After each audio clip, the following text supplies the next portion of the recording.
বুক ভরা সাহস তার, চোখে মুখে দৃঢ় প্রত্যয়। খ্যাপাটে ভঙ্গিতে যেটুকু কথা বলেন পুরোটাই আসে অন্তর থেকে। তবে চলনে বলনে মোটে কেতা দুরস্ত বা পরিপাটি নন। কথা বলতে বলতে উত্তেজিত হয়ে যান প্রায়। আবহমান বাংলার আটপৌরে গৃহস্থ ঘরের সন্তান শরীফ ওসমান বিন হাদির জনপ্রিয়তা তবু দিনকে দিন বেড়েছে। কেন বাড়বে না? তিনি যে মজলুম সাধারণ মানুষের মনের কথাগুলোই বলেন।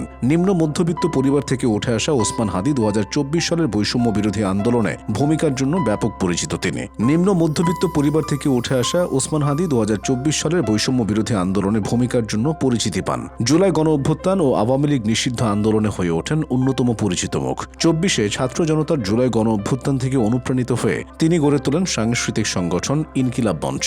সংগঠনের লক্ষ্য স্থির করা হয় আধিপত্যবাদের বিরুদ্ধে দাঁড়িয়ে স্বাধীনতার সার্বভৌমত্ব রক্ষা ও ইনসাফ ভিত্তিক একটি রাষ্ট্র বিনির্মাণ করা। ইনকিলাব মঞ্চ প্ল্যাটফর্মের মুখপাত্র হিসেবেই সংবাদ সম্মেলন ও জনসভায় অংশগ্রহণ করেন হাদি। মত প্রকাশ করেন দেশের রাজনৈতিক ইস্যুগুলোতে। এবারের ডাকসু নির্বাচনে শিবির নেতৃত্বাধীন প্যানেল থেকে ভোট করে ইনকিলাব মঞ্চের ফাতিমা তাসনিম জুমা মুক্তিযুদ্ধ ও গণতান্ত্রিক আন্দোলন বিষয়ক সম্পাদক নির্বাচিত হন। হাদি নিজের পরিচয় দেন একজন রাজনৈতিক কর্মী ও বক্তা হিসেবে। তার ভাষ্যমতে তিনি রাজনীতিতে স্বচ্ছতা, গণতান্ত্রিক সংস্কার ও তথাকথিত অধিকারের ভিত্তিতে একটি ন্যায়পরায়ণ রাষ্ট্র গঠন করতে চান। ওসমান হাদির জন্ম ঝালকাঠি জেলার নলছিটি উপজেলায়। তার বাবা একজন মাদ্রাসা শিক্ষক ও স্থানীয় মসজিদের ইমাম। ভাই বোনের মধ্যে হাদি সর্বকনিষ্ঠ।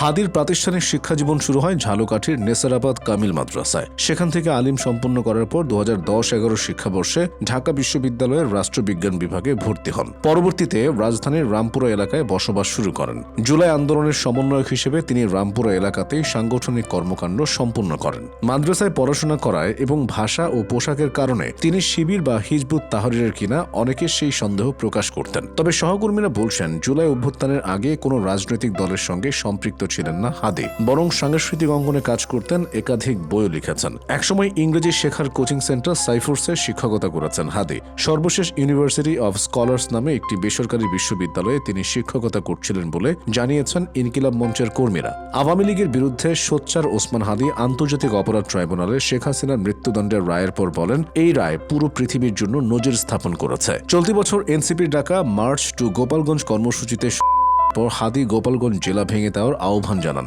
আলোচনার জন্ম দেন তীব্র ঝাঁঝালো বক্তব্য দিয়ে। পরে নিজের দেয়া গালিকে মুক্তির মহাকাব্য হিসেবে বর্ণনা করেন, দুঃখ প্রকাশ করেন কেউ দুঃখ পেয়ে থাকলে। সময়ে সময়ে বিএনপিকেও এক হাতে নেন তিনি। গেল জুলাই বলেছিলেন, বিএনপি যদি পুরনো ধারায় রাজনীতি করে ক্ষমতায় আসে তবে তারা 2 বছরও ক্ষমতায় টিকতে পারবে না। বিভিন্ন সময়ে সেনাবাহিনীরও সমালোচনা করেন হাদি। এর বাইরে তিনি অন্তর্বর্তী সরকারের দুর্বলতা এবং দৃশ্যমান পরিবর্তনে ঘাটতির সমালোচনা করে একটি জাতীয় সরকার গঠনের প্রস্তাব করেছিলেন। অর্থাৎ সবকিছুর বিপরীতে সোচ্চার হাদি। এজন্য কথাও বেশি শুনতে হয় তাকে।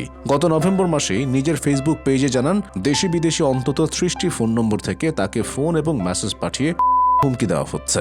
বাড়িতে আগুন দেওয়া, এমনকি মা, বোন আর স্ত্রীকে হুমকিও দেওয়া হয়েছে। সে পোস্টে তিনি লিখেন, আওয়ামী লীগের সমর্থকরা তাকে সর্বক্ষণ নজরদারিতে রাখছে। জীবন নাশের আশঙ্কা সত্ত্বেও তিনি ইনসাফের লড়াই থেকে পিছিয়ে যাবেন না। 1 মাস পার হতে না হতেই রাজধানীর বিজয়নগর বক্স কালভার্ট এলাকায় একদম কাছ থেকে মোটরসাইকেলে আসা ঘাতকদের বিদ্ধ হলেন তিনি।